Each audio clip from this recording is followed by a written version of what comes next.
Today we feature Bryce Guzzetta, a loyal member of the Red Devils of San Diego, an official Manchester United supporters club.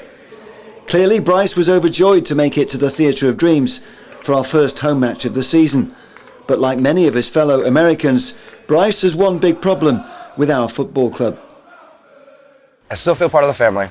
In fact, if anything, I definitely feel part of the family, but I feel a little embarrassed to be American. You know, I'm definitely anti-Glazer. I feel a little sad actually at the moment because I'd love to go into the mega store. I'd love to support the club, but I will not buy anything as long as the Glazers on this club that's officially United branded. So it's a shame. I hope things will get sold and sorted out soon, but it also doesn't seem too promising at the moment. It's a shame that the Glazers are still part of this team, but hopefully we can get them out of here soon because green and gold until the club is sold. So Bryce, you are a fan who's come a long way. Tell me, where have you come from? I've come from San Diego, California, all the way from the west coast of the United States. Why is it, you think, that Manchester United has such global appeal? It's a great question. You know, I think a lot of it has to do with the history. You know, we are founded at the end of the 19th century.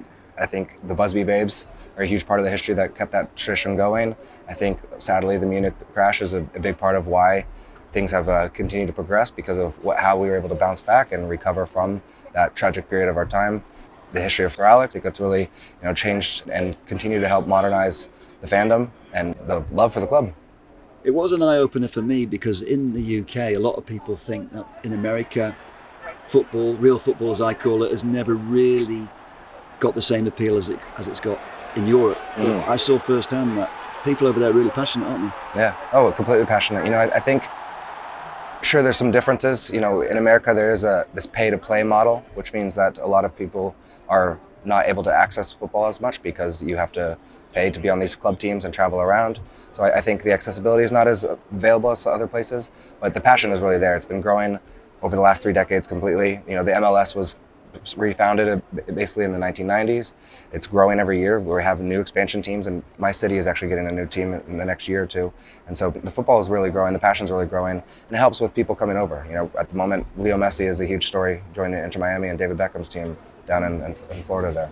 It really does feel like this is the time now for America because you had record attendances in the MLS last season. As you say, we've got Messi coming over. David Beckham's really put soccer on the map in America, I feel. And do you feel like this is the time now with the World Cup coming up as well in a few years' time? Yeah, I really do think so. I think 2026 is really a big time for us to look forward to.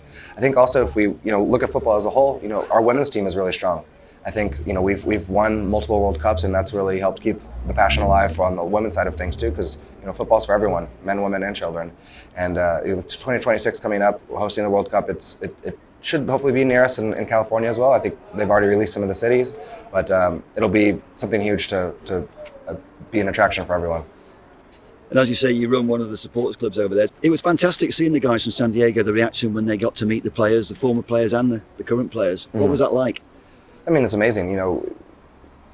Being a fan in California, I get to watch the games and I have to wake up very early to see them.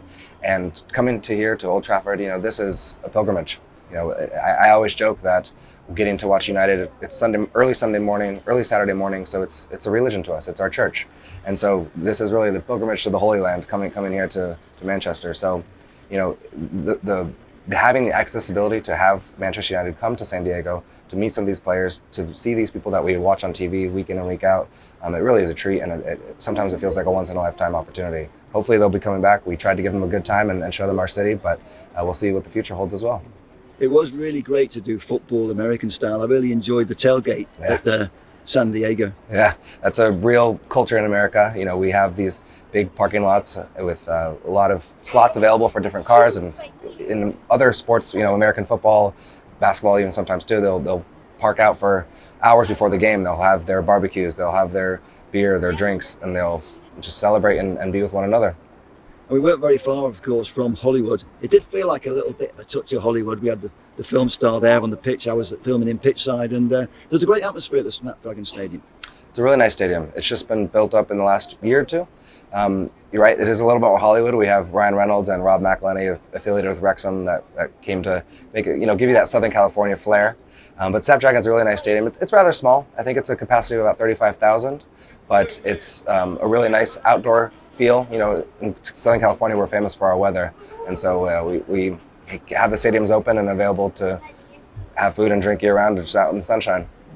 And we talk about putting football on the map in America, and you've got to give credit to Ryan Reynolds and his mate. They've really done well, haven't they? They have, yeah, and they created a documentary around Welcome to Wrexham that was shown all across the United States last year too, and you know, it's amazing to see the change in how football is received and viewed in America, because you know, I have friends who have been watching that show, that documentary, along with Ted Lasso. It's been on Apple TV too, and these are people that I've known for many years who have never ever expressed interest in football, as I would call it as well. But now they're interested, and they want to talk to me about tactics, and they want me to show them games. So it's great to help open doors for new people as well. We spent a lot of time following Jere, my friend Jere from Helsinki, and he's got his pop-up version of his museum. Mm-hmm. You got to see that? What were your impressions of Jere and his museum? It's amazing. You know, I think, again, being in California, I can be a fan from afar, but to have the ability to have that kind of memorabilia and collection that he's been able to curate, it really was something fantastic to see. I was particularly blown away. I was able to see a match-worn jersey by Duncan Edwards. There was actually blood on the front as well, too, that you could see. So it's, you know, just the history and the collectibles that are available. It gives you goosebumps. It's absolutely fantastic to hear. I describe you as an old soul in a young body, because you don't always hear such passion from young guys. But it's great that you really respect the history of Manchester United.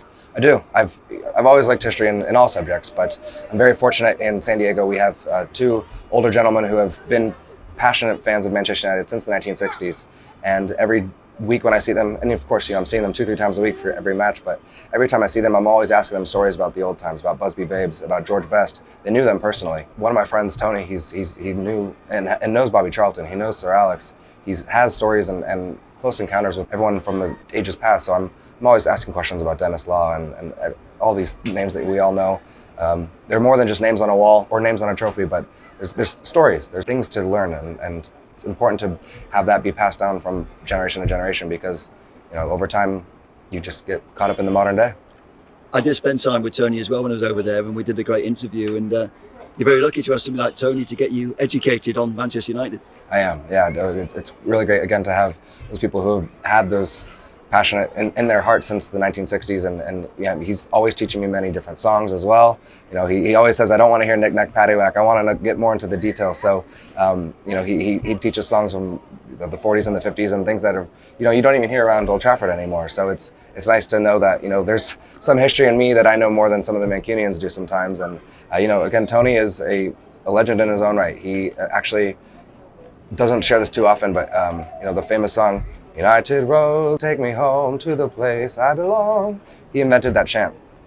In Cyprus, and I think it was about 2004 or so. He was with a friend of his. He's a poet. He creates lyrics and just puts them to songs, and he's the one who wrote a song, I'm a Stretford from Manchester way. And they were together, and like the song Country Roads came on the radio, and he was just playing around with the words a little bit and turned it into Old Trafford, and that's where it comes now, and he gets a little smile in his heart every time he hears it on the TV now. You give me a smile in my heart here when you sing. I know you're a professional singer, but it's great to hear you sing those songs. Yeah, it's amazing to continue the passion and have those songs to be moved on to other generations and people who don't know them. You know, it's easy to be a fan, but to know the songs, I think it gives you more of a connection with the matchday experience. I don't know if I got any footage of it, but we had a fantastic taxi journey with Tony where you were singing some songs. They weren't football songs, by the way, but it was nice to hear you sing. And tell me about Las Vegas. That was a fantastic experience, wasn't it, having the former players there? It was a fantastic experience. Actually, it was pretty wild for me as well, because I wasn't planning on being in Las Vegas. I had gone to a lucky opportunity. I was able to go to the first team training in San Diego that day, and while I was there was another journalist. His name's Laurie Whitwell. And I was speaking with him, and he was worried about not being able to catch his flight. So I said, you know, I'll give you a ride to the airport, no problem. And between taking him to the airport and being on these group chats with my friends who are already in Vegas, I said, you know what, I need to make this happen. This is a once-in-a-lifetime adventure. I've been in San Diego with United. Let me just go to Vegas. So that moment, I went and bought tickets. I flew out an hour later. I went to Vegas. I was there for 18 hours straight. I ended up actually not even having a place to sleep. I just was up for 39 hours total over 2 days. But being in Vegas with everyone, at the convention, we were able to see Chucky, Brian McClare, Maisie, David May was there as well. I know there was some other players that other people were able to meet, but I didn't have the opportunity. But you know, seeing all these Reds come around all around the world, honestly. There's people from Canada. We have people from Kenya. There were supporters clubs from Seattle and Kansas City and Dallas, and it's the power of United. It connects everyone. We're all a family. And it was a great idea, wasn't it, to have the convention in Las Vegas, because that really did bring more fans to take part in the whole experience. Yeah, I agree. And you know, Vegas it's Sin City. There's something for everyone there, whether it's going to see a show, late night music, being at a club, or just celebrating United. I know they heard us because we were definitely singing all throughout all the different hotels, and we were getting some stares, but you got to represent United anywhere you go. And what about the match? The match, it was quite spectacular. It was 47 degrees outside, but we had it in the Allegiant Stadium. I call it the Giant Stadium. Yeah. But they play American football there normally, but it was very impressive, and it was beautiful to see soccer, real football, in an American football stadium. It is, yes. It's also a recent stadium that's just been built a few years ago. The technology is kind of insane of how they have it, again, like you said, 47 degrees outside, but you know, a nice comfortable temperature inside too. And it is amazing to see it played in those American stadiums because, you know, here I'm at Old Trafford, and I was here last night, and it's obviously the Theater of Dreams. It's a legendary place in itself, but some of those American stadiums are behemoths and works of engineering and architectural masterpieces. So to see United in this giant stadium filled with thousands of people, tens of thousands of people, and again, a little extra American flair because, you know, I think in America we like to make everything a little bit of an entertainment spectacle. And so to see United combined with America, it's really something unique. And to cap it all off, to come home to Old Trafford, that was a great experience too, wasn't it? It was life-changing. Honestly, when I first pulled up yesterday, I was with someone else, and he was almost laughing at how childlike I was. I literally teared up when I first saw the stadium. It was an amazing experience to walk around. Yeah, it was raining pretty heavily in the middle of August, which was unexpected, but hey, I brought the Manchester weather with me today at least.